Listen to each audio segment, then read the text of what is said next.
the job to cook the holiday turkey, count yourself lucky, because I think it's actually the most easy recipe to do.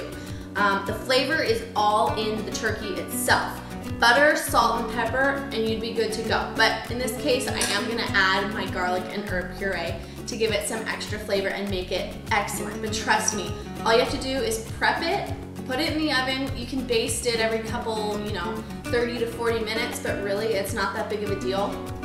I think that all the other stuff is harder because you have to prep all the ingredients. So be happy that you've got the turkey. Be happy if you get the giblets in your turkey, because it makes an excellent stock that is full of minerals and lots of other nourishing ingredients. So I took the giblets, put it in a stock pot with water, and I'm just simmering it for a couple hours while I'm making the turkey. So get ready, you're gonna get your hands dirty with this turkey. First, get some room temperature butter and just start slapping it all over this guy. So, if you are still worried about using butter, don't be. Because butter is extremely nourishing. It has butyric acid, it has vitamins A and D, which are fat soluble, which means they have to come in fat. And guess what?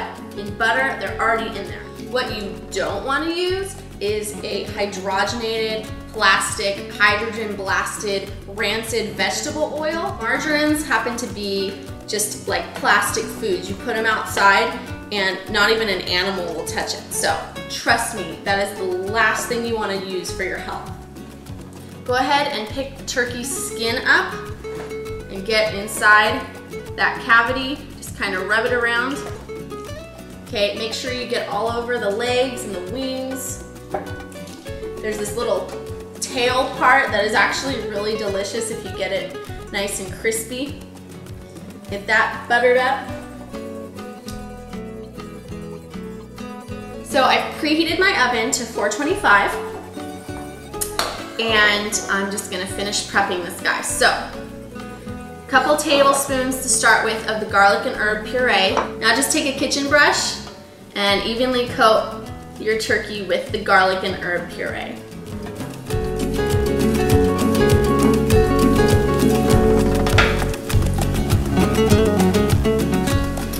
One last thing, give a liberal last splash of salt and pepper.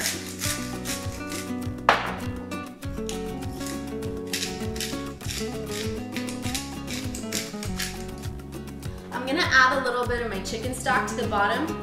One thing that you do have to pay attention to if you're in charge of cooking the turkey is that you have plenty of stock, or at least just liquid, cooking liquid in the bottom of the pan, because you are going to, if that dries up, you're gonna start getting some burning liquids or burning pieces that are falling down and things like that. So just make sure you have some moisture in the bottom of the pan. It's also going to add moisture to the bird while you're cooking it. So the last thing I'm gonna do before I get it in the oven is just tie it up.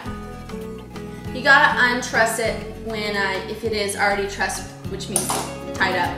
If you get it from the market, because if you want to put the stuffing in, you got to get it in there. And even if you don't fill it with fill the cavity with the stuffing, you at least want to get some flavoring in there, like some butter and salt and pepper. So either way, take it out. Go ahead and just get some plain old kitchen twine.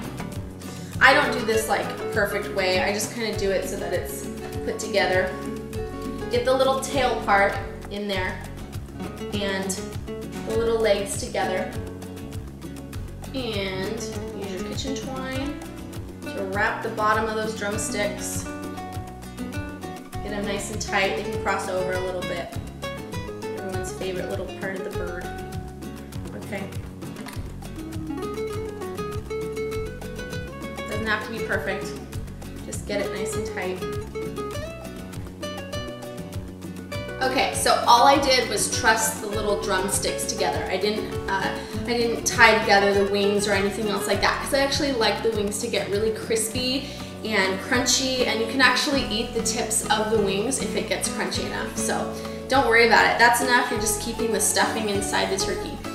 So I have the oven preheated to 425, and I'm going to cook it for 30 minutes and then reduce the heat to 350 and cook it for about 2 more hours, because I'm dealing with a 10 to 12 pound turkey. You want to figure that you have about 1 hour per 5 pounds of meat. Now you'll know when it's done, number one, by the skin is all gonna be nice, dark, golden brown and crispy. But you're also going to use a meat thermometer and go into the breast meat and look for about 160 degrees. Most recipes and cookbooks are going to tell you 170 to 180, but I think that is way overcooked. They're just trying to be safe. Make sure you're not eating any raw meat. But when you get up into the 180, you're starting to overcook the proteins, and it's not good. It's dry, you gotta add a lot of gravy or stock. Don't worry, 155 to 160 is fine, and it's actually gonna cook a lot more when you let it set, when it's done cooking, before you slice it. So I'm gonna get this in the oven 30 minutes on 425, and then drop it down to 350, and you probably have about 2 to 2.5 hours of cooking.